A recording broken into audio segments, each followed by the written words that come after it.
পৃথিবীতে কিছু প্রাকৃতিক ঘটনা এতটাই অলৌকিক যে বিশ্বাস করাই কঠিন। তার মধ্যে একটি হলো মেক্সিকোর পাহাড়ি অরণ্যে লক্ষ লক্ষ মনার্ক প্রজাপতির সমাবেশ। এটি কোনো দ্বীপ নয়, বরং মেক্সিকোর কেন্দ্রীয় উচ্চভূমির পাহাড়ি বনাঞ্চল। বিশেষ করে মোনার্কান ও এস্টাডো ডে মেক্সিকো রাজ্যের মধ্যে বিস্তৃত মনার্ক বাটারফ্লাই বায়োস্ফিয়ার রিজার্ভ। এই সংরক্ষিত অরণ্যকে ইউনেস্কো 2008 সালে ওয়ার্ল্ড হেরিটেজ সাইট ঘোষণা করেছে। তবে অনেক ভ্রমণপ্রেমী একে কাব্যিকভাবে ডাকে বাটারফ্লাই আইল্যান্ড বা প্রজাপতির স্বর্গরাজ্য নামে।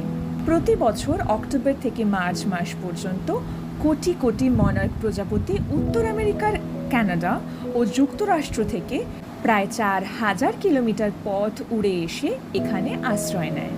এটি পৃথিবীর সবচেয়ে দীর্ঘ ও বিস্ময়কর পতঙ্গ মাইগ্রেশন ঘটনাগুলির একটি। এই অঞ্চলের বন জুড়ে রয়েছে প্রচুর ওয়ামেল ফার গাছ। ঠান্ডা আবহাওয়ায় এই গাছের পাতা ও ডালপালা প্রজাপতিদের জন্য আদর্শ আশ্রয়। ফলস্বরূপ পুরো বন জুড়ে গাছের গায়ে, পাতায়, এমনকি মাটির ওপর পর্যন্ত কমলা কালো ডানার মনার্ক প্রজাপতিদের ভিড়ে জমে যায়। যখন সূর্যের আলো পাতার ফাঁক গলে এসে পড়ে, তখন অসংখ্য প্রজাপতি একসাথে উড়ে ওঠে। মুহূর্তের মধ্যেই মনে হয় আকাশ জুড়ে কমলা ফুলের বৃষ্টি নেমেছে।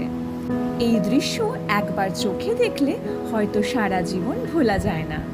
সবচেয়ে বিস্ময়কর বিষয় হলো মনার্ক প্রজাপতির আয়ু সাধারণত কয়েক সপ্তাহ, কিন্তু শীতকালীন ভ্রমণের সময় যে বিশেষ প্রজন্ম জন্মায় তারা বাঁচে প্রায় 8 মাস।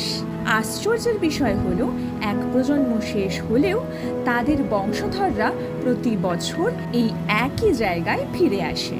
এ যেন প্রকৃতির অদ্ভুত পুনর্জন্মের স্মৃতি। স্থানীয়রা একে মনে করেন প্রকৃতির আশীর্বাদ এবং অলৌকিক পুনর্জন্মের প্রতীক।